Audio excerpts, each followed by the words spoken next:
Boom, here we go. Episode 6, live from the M Factor Studios here in beautiful downtown Jackson, Michigan. I'm Adam Amble. Thanks for joining us on YouTube tonight. We are back after another gut-wrenching loss to Sparty. We'll have the recap and discuss. The Big Ten tourney is underway in Chi-Town. We settle the great debate between LeBron and Jordan. And, of course, call the three with me doing work tonight as always. Garrett G, how you doing tonight, buddy? I'm good, man. You said we're going to settle that debate. I mean, I hope we can, but I don't think that's going to happen. I feel like that's just going to be a debate forever. But we'll see. We'll see. It's very true, and the whole thing was brought up. We'll go over it again, obviously, later. But the whole thing was brought up Friday. A great comment on Facebook by G over here. So, G, how's daylight savings treating you so far, buddy? Dude, I'm exhausted, but it's light out. So I'd rather be tired and have it be light out for more than 7 hours a day. So I'm cool with it. Got to hit golf balls at like 5 p.m. today, and it wasn't dark. So. Oh, man, that's awesome. Yeah, it's really wreaking havoc on my routine as well. But I'm excited for tonight's show, buddy. Absolutely. Except for we have to go back and discuss that gut-wrenching loss, but it is our duty to the old Sparty viewers. So without further ado, let's roll to it. MSU gets the season sweep. And, they sweep Michigan to get a share of the Big Ten title. Michigan goes cold again in the second half and loses 75-63. Iggy with a huge game despite fouling out. He had 20 points, 3 for 3 from deep. Poole with 15. Simpson with only 5 assists and 6 points. Not a good game for Simpson. Winston with 23 points for the Sparties and 7 assists to go along with that. Tillman with a huge game had 17 points. And your boy Goins with 16 rebounds, so that was solid. What stats really stuck out for you, G? The biggest one was obviously Iggy's foul trouble early. He's hot as heck, and then he sits on the bench for 40 minutes real time, if not more. I think that really hurt him. 8 blocks the team by Michigan State, including 5 by Tillman, mostly on Xavier going to the basket.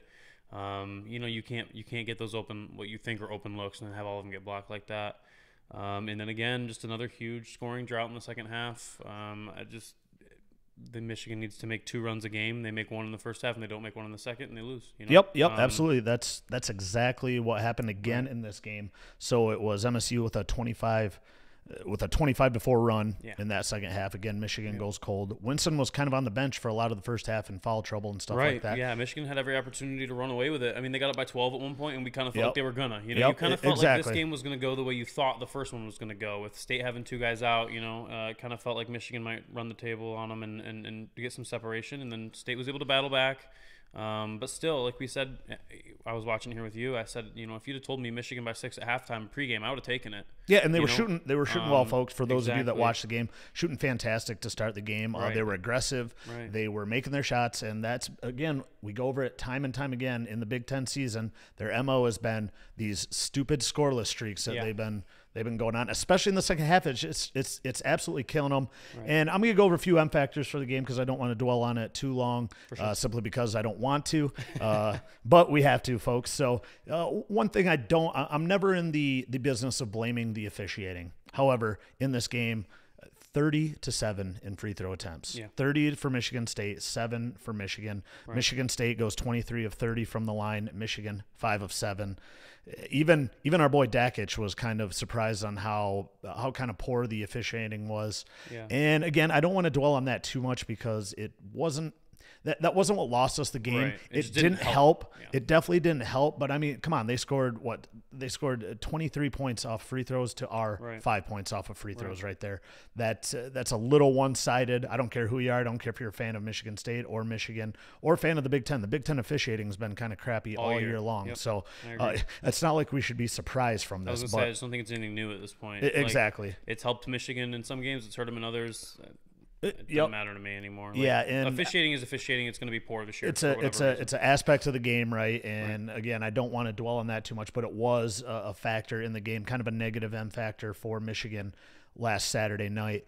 Rebounds didn't help either. MSU 46-20. MSU. Yeah. Gee, you're not too happy about that, are you? I can see you rolling your eyes. Kenny just gets everything, dude. The dude gets every rebound. And I said early in the season that I thought Tillman was the best of their 3 bigs. I think he's an NBA guy over Ward and Kenny, and I think he's kind of proven it right now with some increased minutes while Ward is out. 17 points, 6 rebounds, 5 blocks, 2 steals. I mean, he did everything for him in that game, and made life difficult on Teskey, made life difficult on Xavier. Teskey with another non-existent performance. That was my pretty only much. big factor in the game was Teskey looks lost in big games, man. I don't know what it is. He has been timid ever since that Iowa game. Ever since that Iowa game where he got those 2 quick fouls. I think we've actually mentioned that every episode. Since that Iowa game, he just looks lost. He looks lost. He looks non-aggressive, and it's really killing. It's hurting his. You can't play the 5 position and not be aggressive, especially in the Big Ten. Right. And now Ward's going to be back, I hear, for the Big Ten tournament. We'll get into the Big Ten tournament. It is underway today. That'll be a little later, folks. But let's get into some of the M factors of the game. One, Iggy, if not for some of the cheap fouls and following out, he could have had a huge game. He did have a good game still with the 20 points, playing really well. He was really aggressive. He was hitting his shots. Again, we mentioned he was 3 for 3. Intelligently aggressive, which is exactly. I think he lacks at times. I think he's always aggressive, but sometimes it's reckless to an extent where he's just taking bad shots, forcing bad shots, looking to shoot first every time he touches the ball. And I think it was a more mature aggressiveness in this game. He's come a long way from early in the season. That's a really good point, G. A lot of times throughout this season, he has been too aggressive, right? And he'll go to the rack out of control and basically get it stuffed. He probably leads the conference in getting it stuffed. However, the Big Ten awards did come out this week. We'll go over that. That's another topic a little later, folks. But on to the second M factor of the game. That was the Spartan crowd. I got to give it to the Spartan crowd. They were electric. They were loud. And why shouldn't they be? It was touted as being one of the biggest games in Breslin Center history. I don't think there's been a bigger one. Name a bigger one at the end of the season. And I got to ask you this, G. Actually, I might save it for 3 for 3. It might be another question, but we'll save that for later for the call to 3. The second one is... This is kind of more of a story than an M factor, but Michigan's inability, and I kind of want to go into this a little bit, G. So Michigan's inability to deal with adversity. Now, in basketball and any sport, you deal with adversity, but in basketball, it is instantaneous. You have opportunities to score. In football, you take a rest. In soccer, you can take a rest. You know, you're not playing 100% all the time. In baseball, obviously, you take a rest. In all of these sports, you get a rest. When teams go on runs in basketball, it is quick, it is fast, it hits you out of nowhere. Yep. And Michigan, for whatever reason, throughout this Big Ten season, has had a very, very tough time on dealing with adversity when it comes to either fouls not going their way, their shots not falling, a cheap call. Even when Beeline got thrown out, they kind of dealt with that decently, but they had halftime to think about it, right, and regroup themselves. When you're in the midst of the second half, when you're in the middle of the second half, and you get these certain situations where you have to deal with the adversity, I put that blame on Simpson. Now, we've mentioned this before. Simpson is the leader. Simpson has to calm him down. He's not a scorer. I'm not saying you need a scorer in this situation. In these situations, you need someone to calm down the offense, get them settled down on defense, and you really need your leader to step up and say, all right, guys, let's calm it down.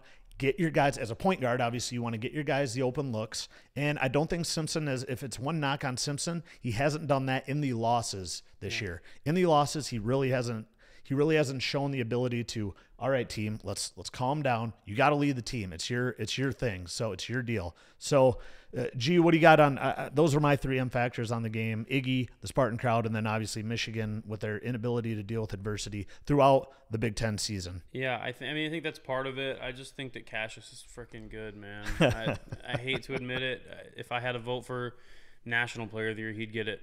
I don't think there's a better college basketball player in the country right now than Cassius Winston.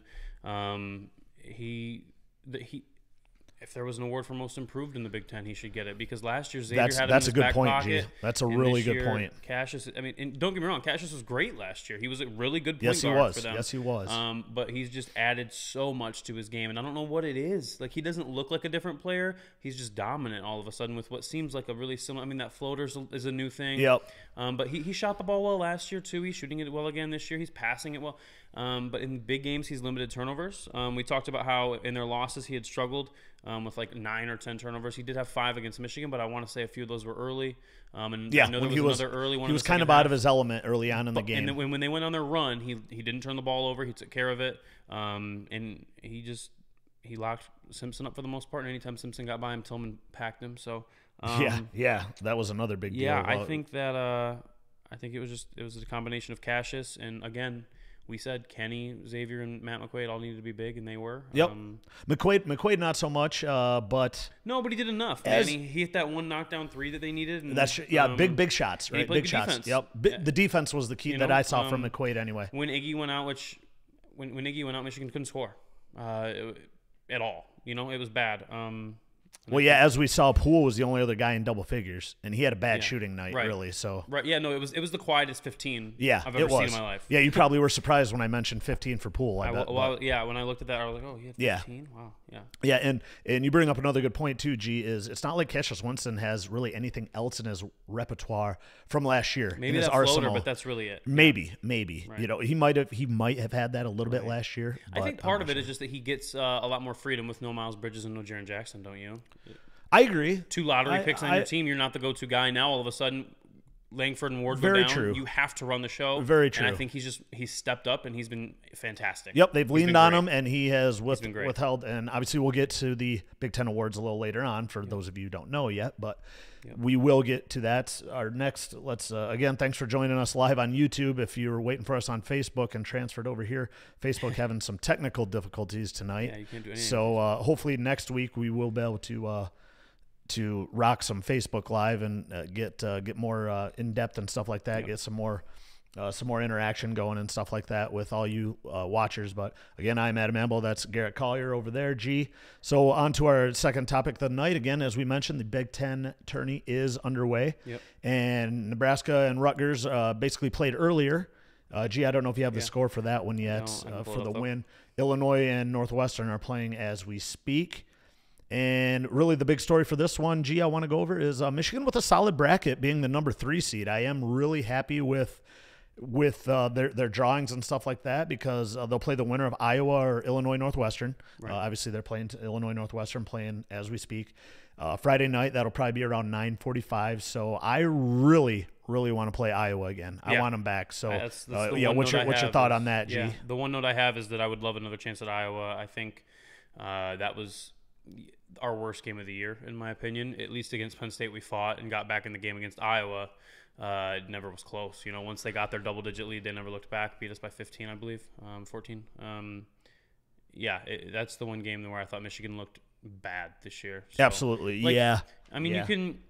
There's factors and reasons you can chalk up that the losses to Michigan State. You're playing another top 10 team. Mm-hmm. It's on the road in the last one. Iggy's in foul trouble, blah, blah, blah. Against Iowa, there's no excuse to get beat by 15 or 16 at their – I mean, yeah, it's at their place, but Iowa's not a particularly difficult place to play. So I'd love to play them, and I also like that we're on the side of the bracket with Purdue, not Wisconsin and Michigan State. Yes, sir. The heck out of there. Yes, sir. I am going to get to that, yeah. Great against Purdue. Yeah, like G mentioned, it is if we beat either Iowa, hopefully it's Iowa, either Iowa, we will more than likely play Purdue. And boy, I want Purdue again.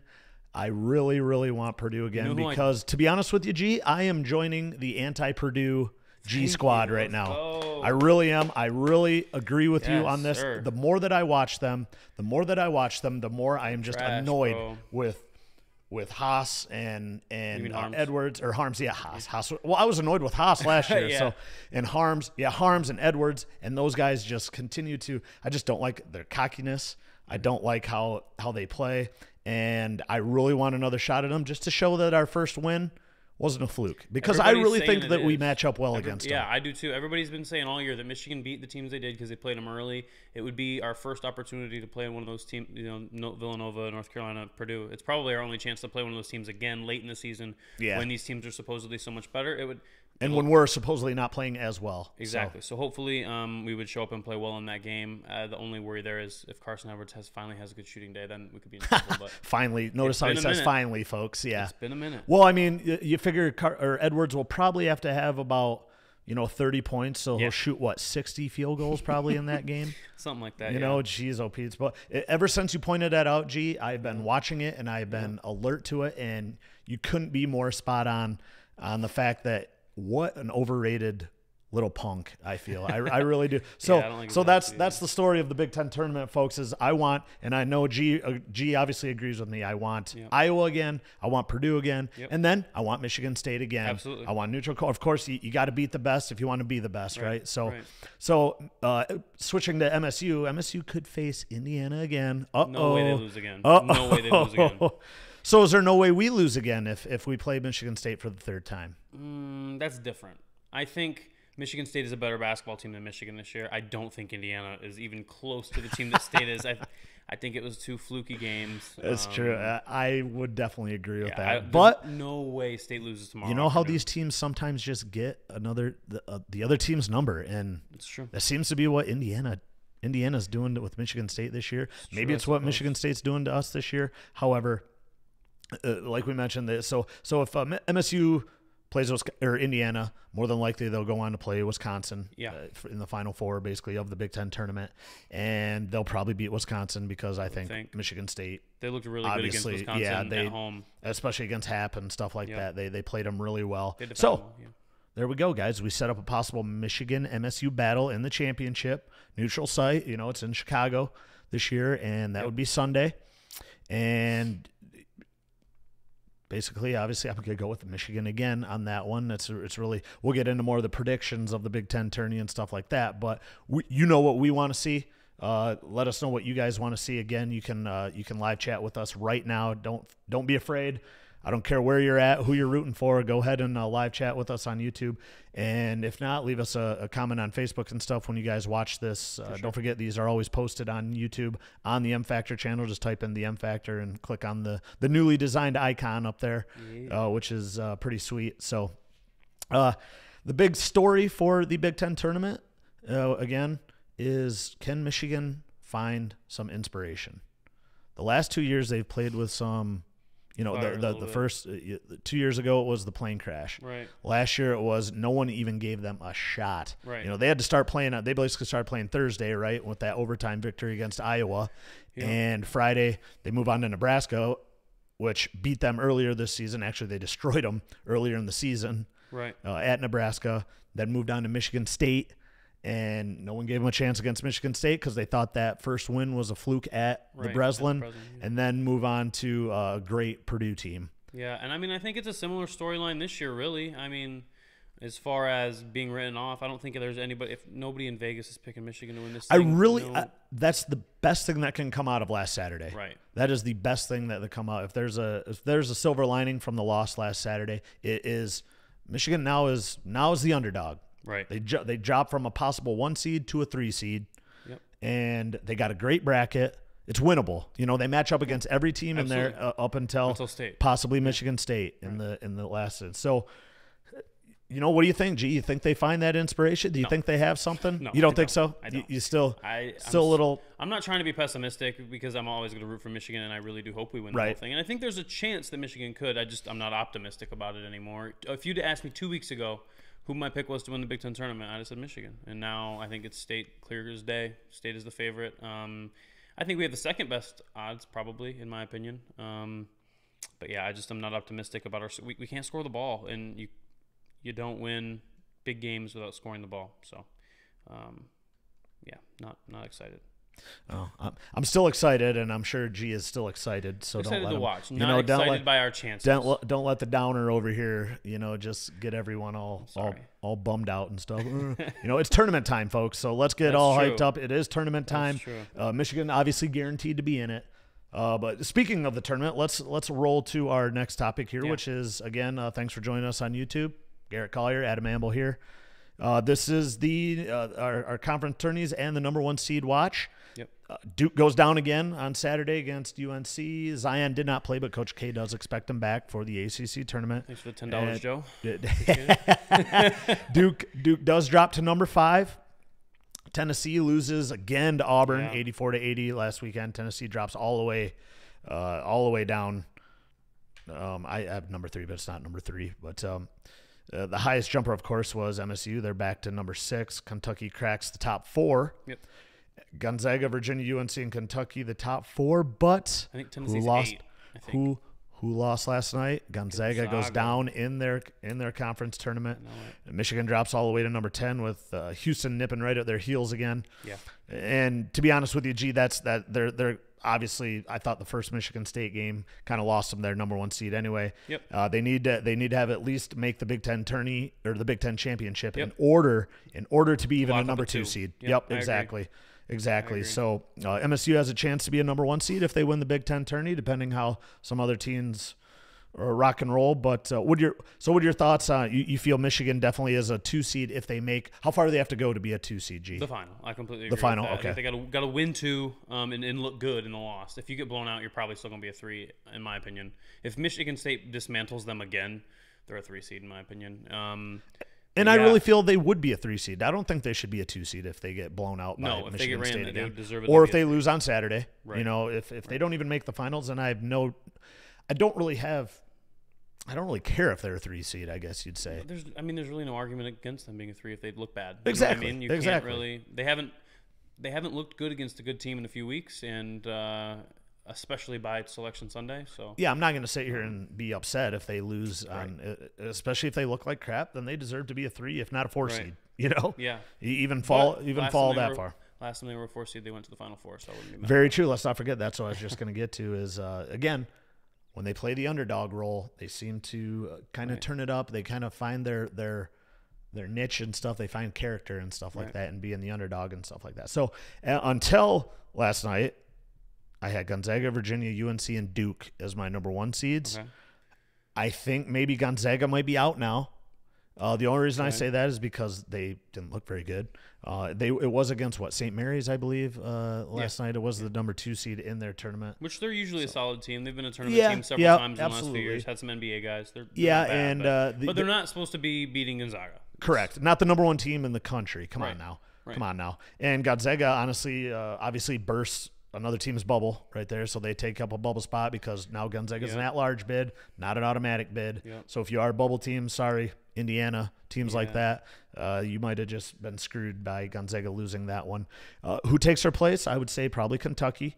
Again, it depends on how they play. So you're looking at, 3 ACC teams I have and 1 SEC team. No way. You don't want it, do you? Not that I don't want it. I just don't think there'll be 3 ACC teams as the 1 seeds. I don't think they would put 3 in there. I think Virginia, in my opinion, Virginia's the only sure thing 1 seed right now. Anybody else can be moved around. To me, either Duke or North Carolina will get in, whichever one plays in the Big Ten or in the ACC title. I think Kentucky might get in still. I think another team that people just aren't talking about is Texas Tech. I think if they were to run their conference tournament and Duke and North Carolina both lose early, they could steal the 4th one. If Gonzaga gets dropped to the 2 line, what the committee does with the Gonzaga is really interesting. If they drop them off that 1 line or not. Sure. I think let's see. I've got Virginia, Duke, North Carolina, Kentucky, Tennessee, Gonzaga, Michigan State, and Texas Tech. So I've got 8 teams. There's your 1s and 2s, in my opinion. Where you put them, other than Virginia being a lock at 1, I don't care. I think they're the 8 best teams in the country, and they deserve to be up there. So do you think with Zion back, do you think Duke will take out Virginia in the tourney? It's that whole do you beat a team 3 times thing. They already beat them twice. Can they beat them a 3rd time? Well, you really don't like that, do you? I don't. It doesn't happen very often. Just statistically speaking, it doesn't happen often. So I would probably say no, that Virginia would get the best of them in the tournament title.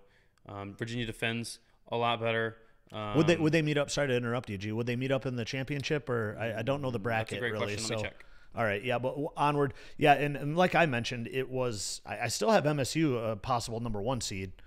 Simply if they win the Big Ten tournament, then I don't disagree that they should be a number 1 seed because obviously you'll have a couple teams ahead of them losing their tournaments. Duke and Virginia would meet in the final, but Duke would have to get past North Carolina in order to get to the final. Ooh, and I got loser of that game's a 2, in my opinion. Yep. So therefore that takes out one of my UNC or Duke number 1 seeds, and like I said, I'll slide MSU in there if they win the Big Ten tournament. Absolutely. Tournament. Excuse me. Absolutely.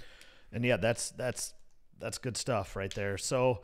Again, if you're just joining us, thanks for joining. YouTube Live. Like I mentioned, next week we'll try to be on Facebook Live. For sure. Garrett Collier. I'm Adam Amble. Welcome.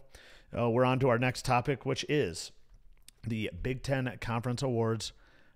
We're giving out this past week. First team goes to Fernando from Maryland, which I was rather surprised at. Yep. Cassius Winston Stevens from Penn State, which was I believe that was the media or coaches. Him and Murphy, our boy Murphy, which rightfully so, Murphy deserved it. I felt Murphy should have been on both. So Murphy and Stevens kind of flip-flopped between the media and coaches first team. And then you had your boy Edwards. Awesome.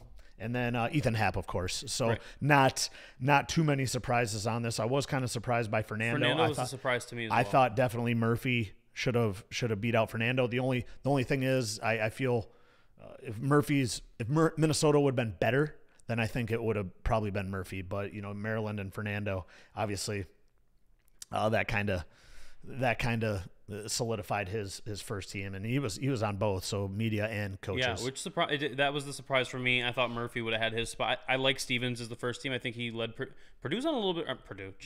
Penn State has been on a little bit of a tear the second half of the Big Ten. They did after they beat Michigan. He has been great. So I have no problem with him.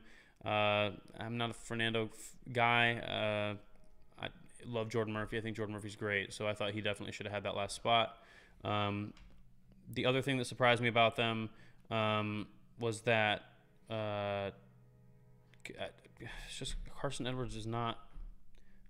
I wouldn't have put him first team. I know he's leading the league in scoring and this and that, but when you start to look at the numbers and break down how he plays against these better Big Ten teams, he's just not a big game guy. Even when they beat Northwestern to get their share of the title, he went 6 of 18 from the floor. That's not good. I like Romeo Langford. I like Anthony Cowan better than I like him. Mm-hmm. I don't think you can really justify Xavier or Iggy being in there, so I would have picked Cowan or Langford and had Carson second team. But everybody knows I have a little bit of a personal vendetta against Carson Edwards. Well, like I said, I'm coming up right behind you there, G, because the more I watch him, the more I am unimpressed with how he leads his team, because he just takes away from people that can actually shoot. I mean, I can't even tell you how many times I watch him just dribble down the court and pull up from 30 feet and miss it for no reason. With like 5 seconds off the shot clock, right? And just a wasted possession, silly. Basically. Yeah. So the second team goes to Iggy, which great job for a freshman. Simpson gets a crack at the second team. Cohen Jr. on both the media coaches. Murphy and Stevens, obviously, or Stevens flip on that one, obviously between the first and second team. Not too disappointed in the second team there. I do believe Iggy deserves it. He's a leading scorer on Michigan's squad. Simpson, obviously, probably if he can pick up this leadership a little more. But again, it was the X factors, the M factors that Simpson had throughout the season. Agreed. I don't disagree with that. Now Simpson did make the All Big Ten defensive team, so that was pretty solid for another award for a Michigan guy. Right. And then the big one for Michigan was Iggy getting All Big Ten or freshman Player of the Year in the Big Ten. No, I thought that was huge. I'm very surprised that it wasn't Langford. But again, I think the quality of your team really affects that. If you are, if no other freshman really stood out to me on the teams that were, Purdue or Michigan State. So really stood out like Iggy did anyway. Of course, we're a little biased because we watch Iggy every game, right? Yeah. Which is also why perhaps we didn't think Fernando deserved to be on the first team. That's true. Yeah. Simply because we've watched him twice. Well, and when he's played against Michigan, he hasn't played well. Exactly. Kind of shut him down and stuff like that. So for MSU, obviously gets some solid awards as well. Tillman gets the Sixth Man of the Year. Yeah. But I can't really disagree with that. Not at all. Good job, Tillman. Now that I know I don't know if it helps him with his Sixth Man of the Year award, but as he's been thrown in as a starter, he's been great. Yeah. I don't think you can argue with it at all. He's great. My only beef was with Coach of the Year, but we'll get to that, buddy. And Winston, rightfully so, gets the Big Ten Player of the Year. We said he would if they win the Big Ten, right? Absolutely. If they win the Big Ten, he deserves it. No question. Thank God G didn't have to go crazy in his bedroom hearing if his boy Edwards. I would have gone off. That would have been great. Would have gone off.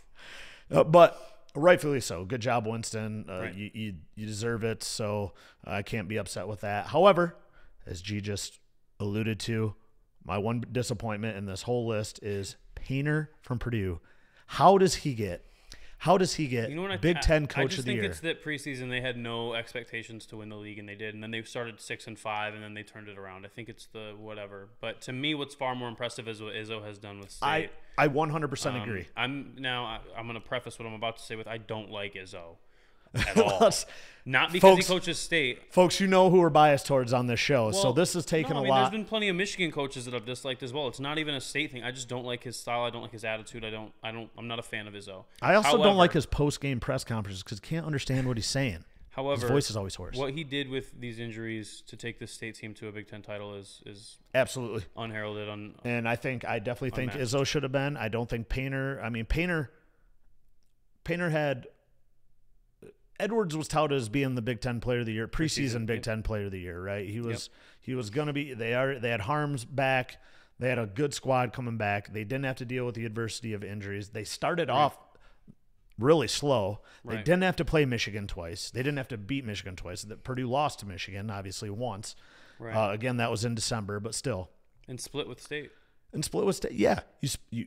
You're 1-2 against the top two teams in the Big Ten. So is Michigan in theory, but Michigan State's is 3-1. But we're not. So, we're not talking. Right. And don't get me wrong. I almost think Beeline should have, because Beeline they were picked to not do as well as they did. Let's just say that. Right. They were not picked to have as good a record as they did. I mean, you figured that with the start that they had, beating Villanova, North Carolina, even Providence, was a big win for them. And then Purdue, they beat Purdue early on. If they could have got one win against Michigan State, that would have been really helpful. Yeah. But I still think that Izzo should have been. And it's funny because Izzo's up for the Naismith Coach of the Year. Right. We just got a comment saying, look what Purdue lost last year as far as scoring goes. And that's a totally valid thing they did. But if you include the 2 injuries to State, look what State lost as far as scoring goes. Miles Bridges, Jaren Jackson, Nick Ward, Langford, Arns for part of the year. Yeah. State guys, Michigan State lost 2 lottery picks. 2 lottery picks, and then eventually 2 more starters, and probably your best bench player are now all out. And you really have one all Big Ten caliber player on your team, granted now because they've played more. Tillman and Goins and McQuaid got some love and honorable mention and all that, like we just talked about. Very true, yeah. But prior to that, those guys were not considered. I mean, Kenny Goins was a walk-on, and he's now one of their most important players due to the injuries. I think Matt Painter did a great job. Purdue deserves props for winning the Big Ten. Absolutely. However, it's not nearly what Izzo has done, in my opinion, with State this year. Yeah, I'm right there with you, G. And for me to be complimenting Izzo, it takes a lot. So. And myself. You know how much grief we give Michigan State, and they rightfully deserve every recognition that comes their way, that have came their way. They did a great job this season. Absolutely. Especially, we can't hammer this nail on the head enough, especially the fact that with dealing with all the injuries to their top guys, to some of their top guys. Right. I don't disagree at all. And I'm sorry, Painter, not a chance. And yes, Painter, who mentioned that, by the way? Jeff Collier. Jeff Collier. Collier right on top of things as usual. Right. Not even sticking up for your own team or what? Yeah, guys. Again, keep chatting with us. We can say your name and stuff like that nowadays. For sure. So yeah, if you guys ask questions, just let us know. Let G know, and he'll read them out for you and stuff like that. Yeah. I'm trying to rant and monitor. Yeah, it's tough. It's tough. Yeah, we're still a 2-man show over here. So. Still looking for that intern. Still looking for that. Yeah. So interns, send us your resumes. We'll see what you can do. You can be part of the A to G show, the M Factor channel. Again, Adam Amble here with Garrett Collier, G, live on YouTube. Thanks for tuning in, guys. Again, next week we'll hopefully be on Facebook Live once Facebook gets their stuff figured out there. They were down, and I did advertise that we would be on Facebook Live, so I apologize if people are still hanging out on Facebook right now waiting for us and stuff. Tell them so if you know anyone, tell them to get on over to YouTube and just type in the M Factor, click on the icon and subscribe. We really appreciate it. We really appreciate all your comments and stuff like that. Let's keep it going. We're really enjoying the A to G show. This is episode 6. Now, let's get in to a little something that G I didn't mean to. I didn't mean to start this. This is fantastic. This was awesome, G. So last Friday, sitting around, I believe I was just hanging out. Actually, I think I was hanging out right at the old Dirty Bird. Great establishment, folks. If you ever want to, your local watering hole, not a sponsor, right? But we wish. Yeah, exactly. So Randy, if you're watching, hook us up, man. Right. So the great debate: who is the GOAT, Michael or LeBron? Again, this is something that you can never actually win. However, Last week, LeBron passed Jordan on the all-time scoring list for 4th place behind Kobe, Karl Malone, and Kareem Abdul-Jabbar. Right.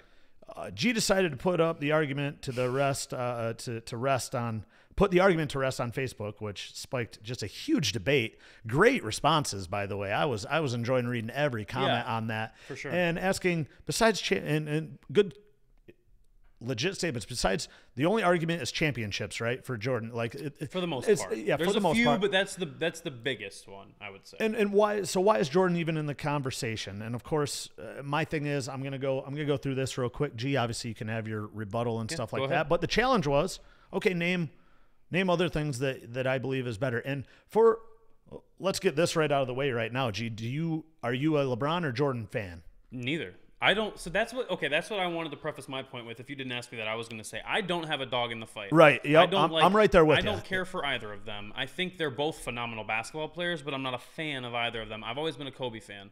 And that's why he's co-host, folks, right there. I think Kobe is one of the greatest players of all time. I think the reason I liked Kobe was because he was, when I first got into the NBA, it was post Jordan and pre LeBron. Yep. There was this brief period of time where Kobe was the guy in the league. Always liked Kobe. So when I posted that, I said I'm not posting this because I'm a huge LeBron fan and I want to prove this point. I'm not posting this because I'm a Jordan fan and I want to argue the point. And I also will say, like you said, I was enjoying reading. Everybody who commented was pretty well educated on basketball, so I loved the conversation. It was that's the type of stuff we want to spark up on the show, guys. I didn't mean to stir the pot as much as I seemed to. Some people got rather upset. I know, I know, and that's why I was like, I'm going to save it for the show because let's really go over. I did a lot of research and stuff like that to try to figure this stuff out, and I'm right there with you, G. I feel first of all, I hated Michael Jordan simply because I was a Bad Boys fan. I was a Detroit Pistons fan. Sense. He ended there. You weren't alive, obviously, at that point, but I love the Bad Boys. I love the Pistons back 89, 90. And then Jordan decided to basically take over the league, and he was great. LeBron, same thing. I just can't stand LeBron. He kind of ended the Pistons' reign back in the day as Him well. And Dwight Howard, the two supposed goats of the sport have ruined the Pistons. Dynasties, exactly. So dynasties, whatever you want to call them. So here we go. Let me rock into some stats here for you. G1. Michael Jordan averaged more points per game in his career than LeBron. Obviously, LeBron is not retired yet, but I don't see him jacking his average above 30. Exactly. That is huge. That is one of the biggest things, is averaging more points. Obviously, that means that LeBron has played more games than Jordan. I know someone brought up the point of it took him less seasons and stuff like that to get to because of Jordan's retirement. Correct. You are correct. You are absolutely correct. Michael Jordan, better free throw percentage overall by a decent amount. A good amount. Yep. It did take obviously LeBron leads in rebounds, assists, and stuff like that. And don't get me wrong, LeBron, again, we'll go back to what G was saying, is we don't really have a dog in this fight. It was a great conversation. It was a great conversation starter. So Jordan, another one, 6 for 6 in the finals, but he was also 6 MVPs in those finals. Yep. So sweeps of not so much winning those finals, but also how he was playing. And he had big moments in all the big games. And every big, it goes back to this was kind of more of an opinion thing. I have a slide, or I have some research on that too. This goes to, who'd rather have the ball at the end of the game, LeBron or Jordan? Right. I got to go with Jordan, sadly. And I'll go on the record in saying I think I dislike Jordan way more than I dislike LeBron. You know what I mean? So Jordan leads 5-4 in league MVPs. Yep. Which is huge. Jordan leads 9-6 in all defensive teams, as well as Jordan has 1 defensive player of the year. LeBron has 0. Right. So that's a big one too. He leads in kind of a lesser stat, leads in steals per game, 2.3 to 1.6. Yep. Obviously attributing to his defensive player of the year and stuff like that. Jordan averaged 37.1 points in 87. Yep. That is much higher than LeBron's highest, which is 31.4. So in terms of some of the stats that Jordan leads in, you know, that's what a lot of people want to hear in your comments and stuff. Right. Give me something besides his 6 titles. Exactly. A lot of these are pretty big stats. Yeah, the average more per game and the big shots are my big ones, and the all defensive player, or he was defensive player of the year once. Right. That's what, when you said that the only, you know, I think I said it in the comments that the only argument is rings. Obviously, it's not the only argument. That's just the one that I hear the most, is Jordan has 6 rings. Anytime you could say that LeBron James is 6'8", and they're like, yeah, well, Jordan has 6 rings. Like, people just throw that out there like it means something, when in my opinion it doesn't. Because here's the deal: if you win 1, you're a champion, right? You will die an NBA champion once you've won 1. LeBron has won 3. He's 3 times been on the team that was the best team in the world. 6 times or 5 times, I can't remember which now because I didn't write much of this out because again I don't really care. But he's made it to the finals and been on one of the 2 best teams in the league. And so when people say that LeBron hasn't won like MJ did, the only thing they're saying is that he didn't win 6 titles out of 6. When in all reality, MJ got swept in the playoffs. LeBron's never been swept in the playoffs. MJ retired to go play baseball. LeBron has been committed to basketball his entire career and has been at the peak of his sport every single season. He has undoubtedly been All-NBA first team his whole career once he got on All-NBA first team. I think that it's silly for people to say, well, LeBron's 6'9", of course he's better than MJ. Well, then why isn't Manute Bol the best NBA player of all time? Right. I hate when people bring in the physical side of it. Of course, yeah, you think Xavier Simpson wouldn't be a lot better if he wasn't 5'6"? Of course he'd be better. You think Cassius Winston wouldn't be Zion Williamson if he was 6'8"? Of course he would. People often bring that up too, and I say, listen, if you're talking about a one-on-one basketball game, then of course LeBron wins. Right. Yeah, he's bigger. Well, and that's the other thing. People love to bring up that. I think Bill Russell might be able to beat LeBron. Well, let's think about that. Look, those stats you brought up, most of those stats were in favor of MJ that were scoring stats, correct? Other than defensive. No, a lot of them were defensive. Other than the defensive ones, the only thing he has is scoring, right? That's not the whole game. If you want to argue who the better scorer is, it's MJ.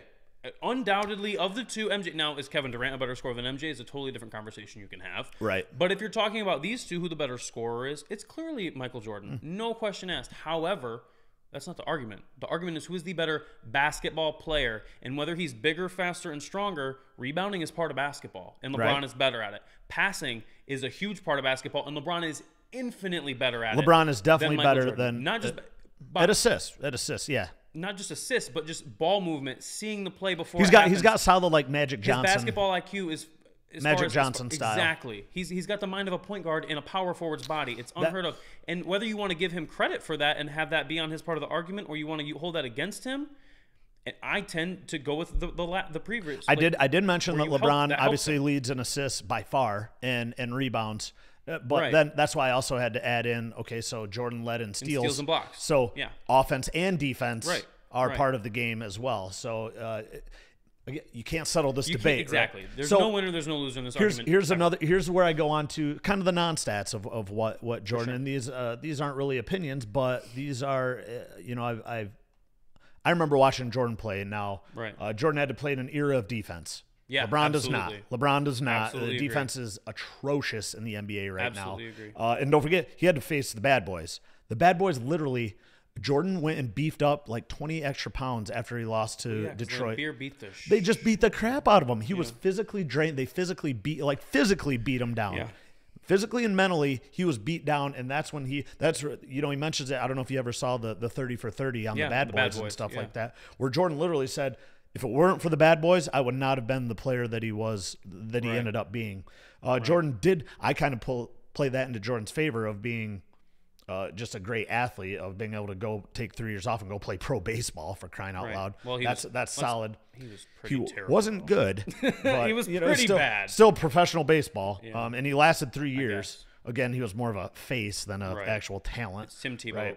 Before he was, and Tebow's actually decent. Tebow's a better baseball player than Michael Jordan. Yeah, I agree. It's neither here nor there. But Jordan, we tend to go through the faces of the NBA, right? Absolutely. This is what I think it comes down to. Dr. J. It was Dr. J. Then it was Magic and Bird. Basically saved the league because the league was going down. Right. We go to Michael Jordan, who turned the league globally. He globalized the league. Yep. He made it so everyone worldwide wanted to watch the NBA because of Michael. Michael Jordan was the NBA. Yep. You know what I mean? If it wasn't for Michael Jordan, no one would have known what the NBA was because Bird and Magic obviously retired and stuff like that. Jordan was a brand. He still is a brand. He still owns a brand. The biggest brand in sports. Exactly. And let's not forget, Michigan is Air Jordan, right? Yep. Michigan is sponsored by Air Jordan. Well, no, the thing that is unique about his brand is it's not just basketball. He makes lacrosse shoes. You know what I mean? He makes whatever. He makes gear for every sport. And I think Michael Jordan is a transcendent, once-in-a-generation athlete. But so is LeBron. You know what I mean? I'm getting to that. I'll get to both ways. It's hard to settle this debate. because obviously LeBron's not done yet either. So That's true. I do have he was the best at his position. Now this goes. I'll get to LeBron here in one more point.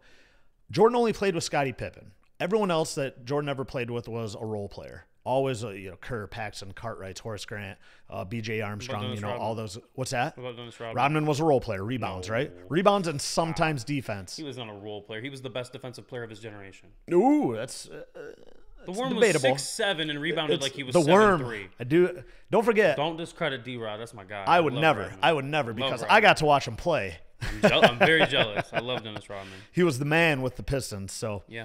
I would never downplay Rodman. And obviously Rodman went on to win rings with the Spurs and the Bulls and the Pistons. So, however, still a role player. Still a role player. Still a role player because he had too much of a he was too much of a personality in those days. In those days, he was too much of a personality. Yeah. Not so much anymore. He'd probably fit in really well nowadays. Him and Russell Westbrook would be best friends. So, and then I go to LeBron. The reason I bring that up is because LeBron obviously has played with some of the Dwayne Wade and Chris Bosh. exactly namely. the great And then Kevin Love and Kyrie. Kyrie Irving. But I will give LeBron this: his greatest year was when Love and Irving got injured, Yep. and he still dragged one of the greatest teams of all time in the Golden State Warriors. Took them deep into the championship series. So LeBron, reasons for the nonsense. We all know the stats, LeBron. Right. So LeBron, I got when he leaves a team, they go to crap. Yep. When Jordan left the Bulls, they lost like 2 more games than Right. they did the following year, with Scottie Pippen being Right. the star and stuff like that. Yep. When when LeBron leaves, LeBron left Cleveland the first time, boom, they go to the worst team in the league. When LeBron left the Heat, boom, they go drastically down the drain. Obviously because Wade and Bosh had to retire, right, because of his blood clotting. He played for one more season, and then he started to have medical complications. Yeah, that blood clotting disease or whatever. Yeah. And then he leaves Cleveland again. Boom, they go into the laughingstock. Now this year it's kind of hurting LeBron, being that the Lakers aren't going to make the playoffs. Now he was injured for a lot of it, but that team, he really took his. You mentioned his focus on NBA basketball. Not this year. Exactly. Not this year. Exactly. This year is kind of the outlier of what's the anomaly going on. of his career. So yeah, and I totally agree with you on that, G. And like we mentioned before, LeBron is just physically better. Yep. So that's obvious. If we're gonna go 1-on-1 in a basketball on a court in their prime, LeBron will win simply because he's bigger, faster, stronger, Right. jump higher.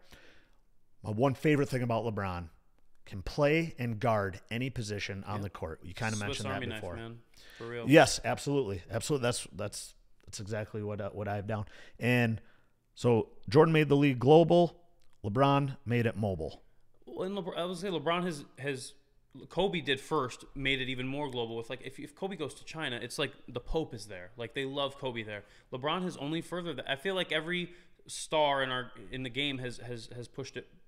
Granted, Jordan started it, but they've all taken it another level. And I don't think, I think it's a great thing for basketball that we're having these kind of debates, because it just means people are watching the game. Absolutely. You know what I mean? And it just means people in your generation watched it, and now it means people in my generation watched it. And don't forget, folks, I'm not a huge NBA fan, but this was right.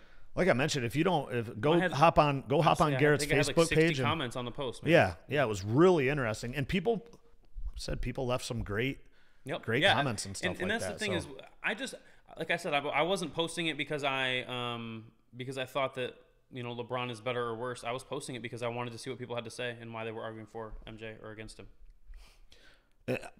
Again, it was great stuff. Great stuff. So, again, we probably didn't put it to rest, but nonetheless, hopefully you guys have some good discussion points and stuff. I think Giannis Antetokounmpo is the third guy in this argument in 15, 20 years from now. Oh, it's a good. I just don't think. Hot take. I just don't think that he has the personality to be. He's really quiet. He wants to stay in Milwaukee. Good. They're great. They're going to win the East this year. They're great, but they're not the market. They're not the LA, and Cleveland wasn't either. I was going to say Cleveland wasn't either when LeBron got there. Cleveland wasn't either.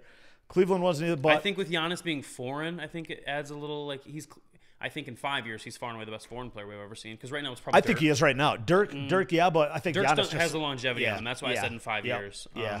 But I think I think someday in the next 15, 20 years, Giannis will be brought into that conversation. I would not disagree with that at all. So let's again, thanks for joining us, folks. We're almost done with the show here. We have a couple more topics and stuff for for us to go with. And our next segment, which it's been pretty fun, is Call the Three. Call the Three. So, I'll go ahead and go first. I got three questions for you here. Fire away. I don't know if you saw this, but Westbrook went off on a fan earlier this week. We have one of the same ones. What kind? Probably. But well, then we can both talk about it. You go your way with it, and I'll go mine. Yeah. Westbrook goes off on a fan for heckling him, and I guess obviously I'll give you my opinion go ahead. If it's or no, I'll ask you. You're first. So who's in the wrong when it comes to this stuff? Hands down, the fan. Here's the problem for me: these players have literally zero protection. Fans, you've got. I'm gonna just go into what I was gonna say about it. Oh yeah, go ahead. Man. This isn't a new problem. It goes back to Vernon Maxwell and the Rockets. At the time, got a 10-game suspension, which at the time was the second longest suspension in NBA history for punching a fan in the face for making a derogatory comment about his family, I believe. The same day, 2 days prior to the Russell Westbrook incident, there was an incident in the UK at a soccer game where a fan ran on the pitch and punched a player in the back of the head, like knocked him on the ground. The players have no protection. There was security was doing their job, and people get on the field at baseball games all the time. What about Malice in the Palace? That was Ron Artest, probably the biggest one. So, at the end of the day, there needs to be something done beyond banning these fans from the arena. I don't know what. I'm not a man with an answer here. I just think that. Well, I'm sorry. What's his face? The commissioner from the NBA. Adam Silver. Yeah, Adam Silver. Just on the. Actually, we got him live right now. Oh, perfect. No. Gee, what are we doing for? No, I genuinely just think that these players have no protection, whether it be baseball, football, basketball, soccer, whatever sport you want to watch, or they have no protection. Even, I mean, at the Khabib Conor fight, there were MMA athletes in the crowd interacting with fans, and it's chaos. There's not enough security and police in the world to monitor 20,000 fans in the arena watching 10 athletes at a time behind enemy lines, basically. And so, yeah, I think should Russell Westbrook have reacted the way he did? Obviously not. But are players entitled to some sort of reaction? I think so. Especially if it was truly, no one knows what the guy said. Supposedly it was a racial statement. If it was, I do not blame Russell Westbrook in the slightest. You saw Donovan Mitchell, who plays for the Jazz, come out and make a statement earlier today, I believe, or it might have been last night, supporting Russell Westbrook. Saying, so LeBron did too. Well, and Donovan Mitchell said, "This is not the Utah I've come to love. Our fans here are not all like this. This is not indicative of our entire fan base." Well, good for him. Good for him for coming out. And he said, "But I absolutely support Russ, and if players are treated like this, they're not going to come play in Utah, you know?" And I completely agree. Yep. And I, on my side, was that your question, or you were just asking what was your Call the Three going to be on that? Yeah, one, no, I just was going to say I just wanted your opinion, and should fans be held more accountable? And if so, how? Two things.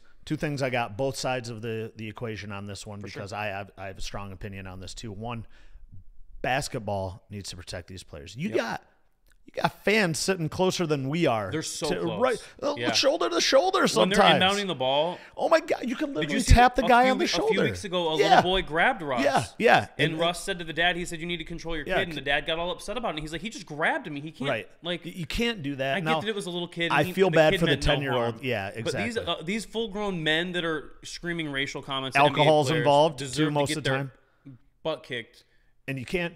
But the players can't. They can't defend themselves. Agreed. And again, we don't know what the guy said. Heaven forbid it was racially motivated or something like that, because that's just disgusting, especially when you are there to watch a basketball game. Exactly. These are artists putting on a show. 100%. You know what I mean? Yep. And these are some of the best athletes in the world. Yeah. One, I don't go to a game to listen to a stupid heckler. Exactly. I want to sit there and watch these athletes do what they do. Now, don't get me wrong. I'm not saying there's no room for booing or following along with the stadium chants and stuff like that. But to be in row number 8 and screaming at someone is all the time. Like, could you imagine sitting next to that guy that we've all done it. We've all sat next to a person. We've all had that guy next to us. Exactly. The game, just the whole time. I don't care if he's even at the refs. I get a little discouraged about. So, one. The NBA has to do something. Basketball as a whole needs to do something. Now, in the NFL, obviously, you're up behind a wall. Of course, people can still get on the field and stuff, but you at least have a little bit of a barrier. Soccer, same thing. You got the plexiglass and stuff that protects. In some stadiums, it depends where. But right. At this place, in most stadiums in England don't have that, and none in America do. Right. Okay. Baseball, obviously, you're miles away from the players and stuff like that. Hockey, you got the glass. But there's still, even in those, like I saw a video of the corner for the Chiefs. Marcus Peters was he was with the Rams now. He was walking into the tunnel and was getting heckled by somebody, and he walked up to him, and the dude immediately shut up because these athletes would beat the hell out of these random hecklers. That kind of goes into my second part of it. I give these guys a little bit of props for big, especially Westbrook. Westbrook is a hothead. You know, he's a really big personality and stuff like that. If that continues, it's going to end up bad for the fan that keeps poking the bear. Absolutely. If you keep poking Westbrook, it's going to end up bad. So from the player side, listen, how far can you go? Because these guys, regardless of what fans say, I guarantee they get trash talk on the court, on the field, way worse than any fan. You're telling me down in the trenches on the offensive, defensive line there's and stuff going on, and those are your coworkers. You know what I mean? Right. That is another thing about it though, is this is their place of work. Can you imagine if I came to you work at TAC? If I just walk into TAC one day and just start screaming in your face all day at work, you're going to have a reaction of some sort. I would have a reaction. I'm on the opposite side of that though. Is my place of business isn't responsible for what you are saying. You know what I mean? So a lot of people are bringing out like the NBA has to do something about the fans and stuff like that. And like, it's not fair that the fans are allowed to do this. Yeah. Okay. I agree, because someone's going to snap. Ron Artest. Right. And Ron Artest had every right to go up into the stands. Yeah. I mean, and beer thrown on him. To be fair, that one's a little bit different than someone yelling. They threw beer on him. Right. That's actually assault, right? Yeah. So, and now he just went up and laid some haymakers on some dudes, which was Steven insane. Jackson really did. But yeah. So I do. Sorry, we got to keep rolling here, but sure. I do. There's pros and cons on both sides, right? But they got to protect these players because you're right. 20,000 people in an arena, and you have maybe 100 security guards, right? And maybe only one in that area. So I mean, we've had several comments just now saying why can't they just ignore them if they're getting paid that much? But how much do they really? Everyone always brings up the cash. Here's the difference. Here's another thing is not only are they getting heckled, it's racial, which is incredibly sensitive to certain athletes. It's incredibly sensitive in our society in 2019. Yes. It's entirely different. You can't excuse that kind of behavior in any setting, especially in someone's workplace. That's my 2 cents, or 5 cents, because we've been talking about it for 5 minutes. But yeah, I would be like, is it okay for a CEO who makes billions of dollars for someone to come in and start racially slurring? Right. If you're a female, is it okay for me to come to your workplace and be sexist towards you all day long? Absolutely not. You wouldn't be okay with that. So why is it okay for said fan to be racist? Regardless of what you get paid. If they're heckling and saying nice shot, that's entirely different than coming in and saying something racist. There is a line, and people know. People know which line, which they shouldn't cross. Right. So, second one on Call the 3. Gee, sorry folks if that's that dragged on a little bit. Call the 3 is we're going to get a new Big Ten commissioner. Coming up next year. A lot of talk has been about, do we get out of the divisions in football? Do we go with like basketball and just one straight Big Ten? You have random. Obviously, you don't play everyone every year. You keep your big. So obviously, like Michigan, Ohio State would still play. Then do they just 1 and 2 of the champions? That would be the question. I don't care. Okay. I don't care. Doesn't matter. There's going to be bickering and arguing at the end of the year, no matter what. As far as like, oh, well, our team is third, but we beat this team and you lost. There's always those. The only thing that I would say, there's always anomalies and arguments at the end of the year in every sporting division ever. Is it seems like the East right now is just heavily loaded. Completely agree. And hands down, Ohio State and Michigan were the best teams in the Big Ten last year by almost a very large margin. Well, Michigan blew out Wisconsin, beat Northwestern. Yeah, two best teams on the other side. Exactly. So, and Ohio State, hands down, was the best team in the Big Ten. But it would have been something to see a Michigan, Ohio State, Big Ten championship again, kind of a repeat on a neutral site and stuff like that to see what happened. Yeah, let's do it. It would be exciting. It'd be exciting. I just don't. It's whatever. It's the least of my concerns with football. So the third one for you, G, is actually a little more closer to home for you. The Pistons they're playing right now. I don't know if they ended up beating the Heat or not.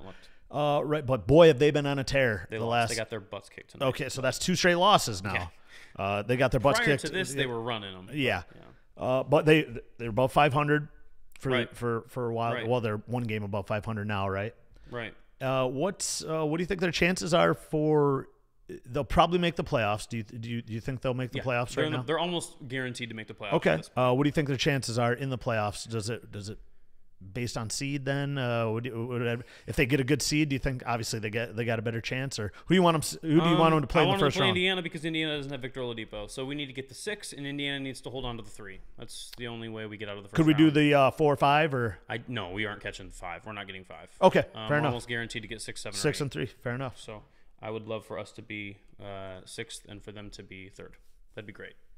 And I said it already. If they make the playoffs, I'm going to a playoff game. I've never been to a Pistons playoff game. I might have to join you, G. Maybe we can talk about that because we will not have any Michigan basketball to talk about. Other stuff. Right. All right, G. What do you got for me, buddy? My first one was the Russell Westbrook incident. My second one is Odell Beckham Jr. to the Cleveland Browns last night. Ooh, yeah, brand new news. Yeah, I guess I'm just curious. I have two-part question. Number one, are they legit playoff contenders next year in your mind with their acquisitions this year? Yes. Okay. So if you would pick them to make the playoffs this year? I think they're playoff contenders. Okay. Are they early Super Bowl pick, AFC, NFC? Who you got? That's my early Super Bowl prediction. Okay, if you had to right now. I know it's tough because free agency and trades and draft. I got the Patriots again. Kansas City, obviously a very close second. Okay. It all depends on, honestly, this year I think it all depends on who has that home field advantage. Yep. I know if they got to go to Foxborough, if Kansas City has to go to Foxborough, then let's not forget the Patriots are going to be better than last year. You think so? Well, they got 9 draft picks. 9 draft picks, and they get their 2 top draft picks back from last year, right? Who got injured, early on, and were showing some very good. They got a lot of cap space of Gronkowski actually. NFC, let's see, who would I rock in the NFC this year? Boy, I still like Philadelphia. I'm gonna have to go with Philadelphia. Wentz continues to if he can stay healthy, because they don't have Foles now. They don't have the Magic Man. Right. Foles goes down to Jacksonville, I believe. So signed with Jacksonville. So who do you got, buddy? I would go with Kansas City, and this hurts. This is painful for me to say, but I got Kansas City and Chicago. Okay. I just don't see Chicago win with Trubisky at quarterback. I don't think they would win it, but I think they could make it. All right, my last one. A perfect bracket in March Madness. Your odds of getting a perfect bracket are 1 in 9.2 quintillion, which is just a number that I can't wrap my head around, okay? That number, like, once you get above, like, a trillion, I'm like, that's just a big number, right? So let me put it to you this way. As of the year 2015, best estimates for the planet was we had planted 3 trillion trees. The odds of you getting a perfect bracket are greater than the odds of there being 1 acorn in one of those 3 trillion trees and you guessing it correctly the first time. How insane is that? That is great. Can you imagine seeing a forest of 3 trillion trees? 3 and trillion, there's 1 acorn, folks. and on your first guess you got it right? Those odds are better than a perfect bracket. Ooh. So, who's your Final Four? Oh man, that's not fair, G. And your national champion right now. What's that? In my Final Four. Hold on. Before I say, we're not picking who we think is going to be in the Final Four. We're picking who we think the 4 best teams in the country are. Because we kind of go with that with the number 1 seeds, right? You can't guess upsets. So go ahead. And to be honest with you, I would still go with UNC right now because I think they are playing hands down probably the best basketball. Okay. It all depends on how Zion looks with Duke. Yep. I know you're going to want Virginia in there, aren't you? Boy, and right now I'll go with Sparty. Yeah, in the Final Four. That's fair. And who's winning it all? God, I kind of like UNC. Do you? I'm really high on UNC right now. Ever since that Michigan loss, they've actually been pretty phenomenal. Let's see, they beat Duke twice, a Zionless Duke. They did. Yeah, what do you think, G? Man, it's tough. I think Gonzaga's gonna make a run. I don't think they're losing again for a while. I like them as much as I hate that they're good. Virginia, Michigan State, and dark horse Texas Tech. Oh, I like it. I would pick Virginia. I think Virginia is going to be the first 1 seed to lose to a 16, and then the following year they're going to win the whole thing. I think that would be epic. That would be a little soap opera-ish right there, nice little right? turnaround, yeah. And in G's defense, he has been high on Virginia all season long. So this wouldn't be crazy. You know what I mean? This wouldn't be crazy for it's not a surprise for G. So that's it for Call the 3. Great questions. We'll go to real quick for you who don't know. Go ahead, G. Let people know what's going on here. So it's the best time of the year, man. It's March. Basketball's heating up. Baseball's about to start. Free agency, all that stuff going on. But hands down, the best part about it is brackets. We all love to fill out 15. Because we are indecisive. But we are going to do a cool little competition. We'll give you a shout out if you win on the podcast. Yep, 4AG. Actually, you know what? Maybe we'll have him as a live guest. Yeah, let's do that. That'd be kind of cool. If you want, you can come on the show live with us for one episode. Yep. So we are going to post on Facebook. Yeah, basically Facebook is working again, which it's down across the world right now. Yeah. So what we're gonna do probably is obviously once selection, we'll post the brackets. Go ahead. Obviously, all of you can print them out and stuff like that. Yep. Go ahead and scan them, copy them, fill them out yourselves, and then just either send them to it via Facebook, hand it to us. You know, a lot of you know us and stuff. You'll see us around Facebook, email, whatever. You know how to get a hold of us, but send them in. Let's get a little challenge going on. We will be. I know you're heading out this weekend. I am. I'm out of here on Sunday. That's the other thing is if Michigan and Michigan State are in the title game, my dad and I will be playing golf while they're playing, so I'll have to watch it on our phone and we will. I might be doing a loner show on Sunday for the selection. You should. A to G, and next week G will not be with us Wednesday night. We'll have a special guest sit-in for next Wednesday. Also starting Wednesday night is the first annual here at the M Factor Studios. Excited, is the first annual March Madness campout. So it's nothing but hanging out. We'll have 4 TVs going of all the games. Sure, we'll have pizza, Thursday, Friday, Saturday. Yeah, soda and stuff. Oh yeah, sorry. Yeah. Some Sunny D. It'll be great. Some Capri Suns will be flowing out of the fridge and stuff. It'll be fantastic. Oh, man. Really looking forward to it. So if you're around, most of you guys know where I live, right downtown, right next to Dirty Bird. Know where the M Factor Studios are. Yes, stop up anytime if you want to watch the games and stuff like that. Let Randy touch the mics. Yeah. If Randolph is watching, we'll have to block off the studio over here and stuff like that. So, I assume you don't have any gigs coming up here this next weekend. I've got one Friday at Night Light down here. Right on. And tomorrow's the first show at the Loft. But other than that. Oh, right. Okay, sweet. Well, other than that, those are pretty big, actually. I guess, yeah. It's a big weekend for me. I got all this going on, and then we're heading out Sunday to go to Myrtle Beach. Yeah, well, we're going to miss you next week, buddy. I know, man. I'm going to miss everybody. I'll probably, don't forget, Michigan Friday night. Yep. If you're Nightlight will have the game on, so go down, watch, go head down, watch G. You can watch a Michigan game. I'm sure he'll be peeking out of the corner of his eye as well while he's jamming up there. I always do. Yep. So again, go check out G down at Nightlight, and then you said the Loft when? Tomorrow night, Sadie Bass is headlining the Loft. I'm booking, promoting, managing, all that kind of stuff. Right on. So yeah, if you guys are free, head on down. Other than that, we'll go blue for the Big Ten tournament this weekend, and our next show will probably be Sunday evening after the selection. Probably a quick one. It'll probably be just me, and then Wednesday night we start the big dance, folks. So actually, it'll be Tuesday. Will be the play-in games and stuff like that. But nonetheless, so thanks again for tuning in, folks. For A to G, Adam Amble, Garrett Collier, appreciate it. Everyone have a good night and a good weekend. We'll see you guys.